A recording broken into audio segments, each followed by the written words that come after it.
Welcome to our channel. While Apple Mail doesn't track location history like map apps, you may want to remove location data from emails or manage privacy settings. Follow these steps to handle location-related information. Step 1.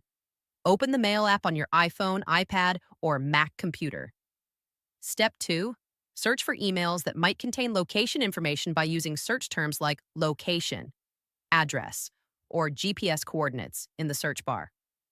Step 3. Review the search results and identify emails with embedded location data or maps. Step 4. Delete unwanted emails containing location information by selecting them and pressing the delete or trash icon. Step 5. Empty your trash or deleted items folder to permanently remove these emails from your device. Step 6.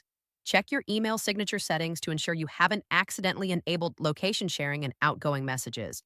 Step 7. Review location permissions for the Mail app by going to Settings Privacy Location Services on your iOS device. Step 8. Disable location services for Mail if you don't want the app to access location data, although this is typically off by default. Don't forget to like this video and subscribe to our channel.